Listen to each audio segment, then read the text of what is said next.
arkadaşlar, ben Çörekçi Mustafa, kanalıma hoş geldiniz.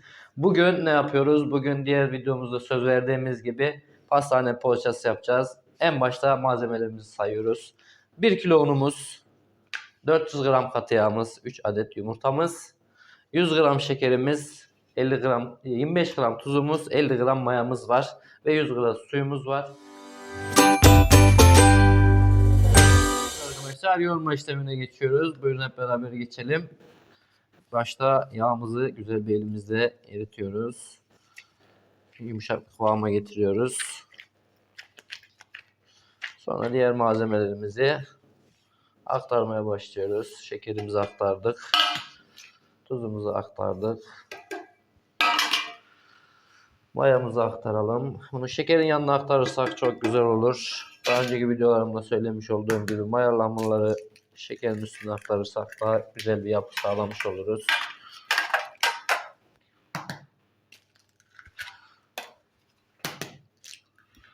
Mustafa Ustam, bir haftadır yoktunuz. Neredeydiniz? Bir haftadır hastaydım, rahatsızdım, yatıyorum kardeşim.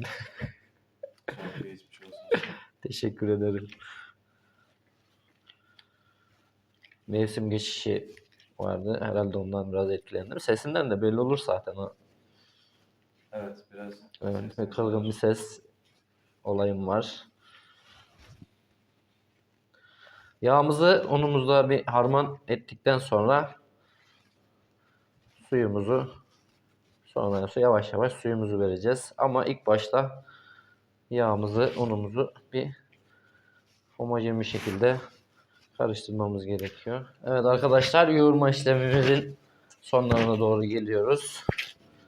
İyice hamurumuz içindeki yağla beraber özdeşleşti. Size püf noktası vereceğim.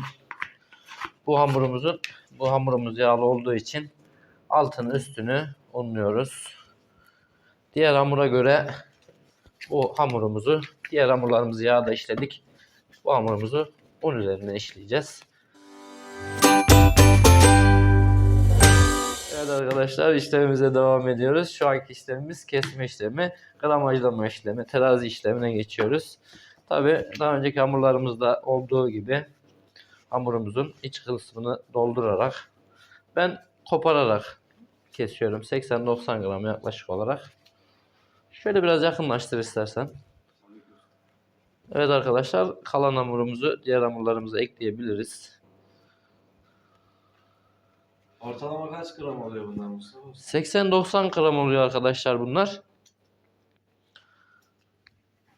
Yaklaşık olarak 20-22 tane falan çıkıyor kilodan. Şimdi yuvarlama işlemimize geçeceğiz. Yuvarlama işleminde direkt geçebiliriz. Yine hamurumuzun üstünü bir unlarsak yuvarlamamız gayet güzel olur.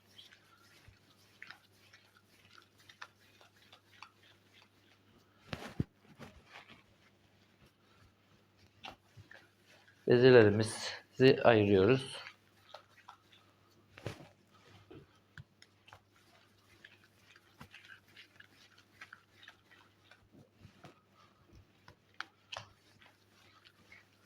O hamurumuzu dinlendirmeden işliyoruz. O diğer hamurlarımız gibi dinlendirme süremiz yok.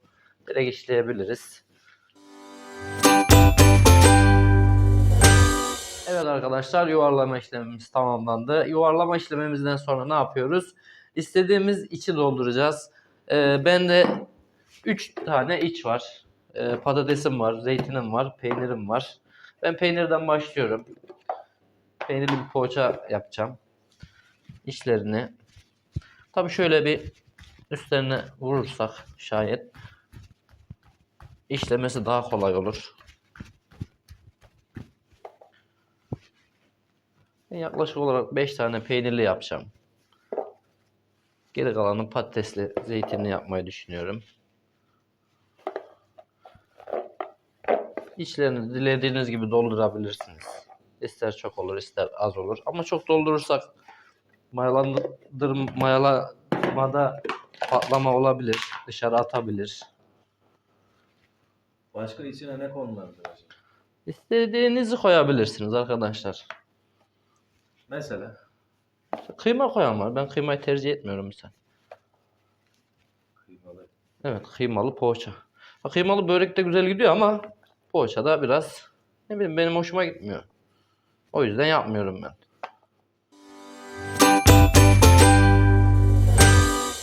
Evet arkadaşlar, işlerimizi doldurduk. Şu anda peynirlerden toplamaya başlıyoruz. Toplayıp tavamıza yerleştireceğiz. Biraz yakınlaşalım isterseniz. Peynirliyi ben böyle topluyorum. İsteyen arkadaşlar istediği gibi toplayabilir.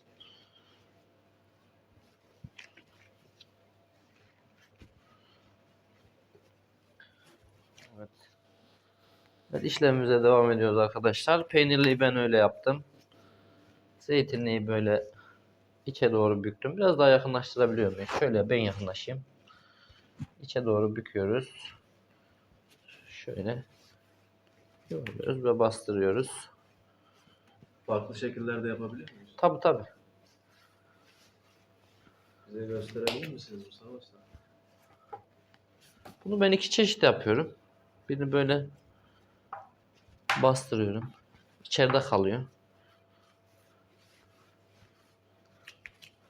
Pişirme aşamasında da bunu tavaya yerleştirirken yünü pişirirken daha böyle güzel pişiyor. Arada tabi boşluk bırakıyoruz aralarını arkadaşlar. Neden boşluk bırakıyoruz? Kabarma işlemi olduğunda birbirine değdiği zaman yapışma yapmasın. Hamurumuzun şekli bozulmasın.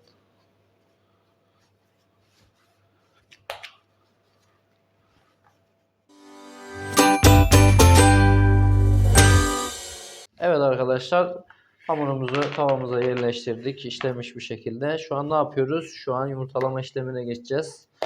Hepsini ayrı ayrı yumurtalamam gerekiyor. Hepsini ayrı ayrı yumurtalayacağım ve üstüne çatalamla çizik çekeceğim. Daha şekilli durması için. Ve diğerinde susamlı çörek otu. Dileyen istediğini kullanabilir.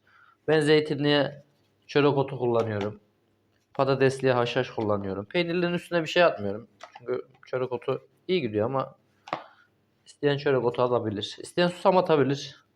İsteyen susama bandırabilir. O an canınız nasıl istiyorsa öyle yapabilirsiniz. Evet, yumurtalama işleminden sonra çatallama işlemine geçiyoruz arkadaşlar. Ama tek çizik yeterli oluyor. Peynirli iki çizik yapıyorum ben. Daha güzel duruyor. Ve yine haşhaş çörek otu. Zeytinliğe çörek otu atıyorum. Patatesliye, şu da zeytinli zannedersem. Şunlar da zeytinli. Patatesliye haşhaş atacağım. Peynirliye bir şey atmıyorum. Bence öyle güzel duruyor. Evet arkadaşlar, İstanbul poğaçamızın işlemi bu kadar. Şimdiki işlemimiz pişirme işlemi. İş pişirmeden önce tabii ki mayalandırma işlemine geçeceğiz. Mayalandırırken 20 dakika bir mayalandırma süremiz oluyor. Yaklaşık olarak 40 derecede mayalandırırsak e, kıvamı daha güzel olur. Kabarması içi puf puf olur, dağılır. Daha güzel olur. Pişirme işleminde yine 185 derecede 30 dakikada 5 dakika çevirme süresinde olacak. Daha sonraki videomuzda Allah nasip ederse sakallı poğaçamızı yapacağız. Bunu beraber yapacağız. Ee, Videoların devamı için kanalıma abone olmayı, beğeni ve yorum yapmayı unutmayın. Teşekkür ediyorum.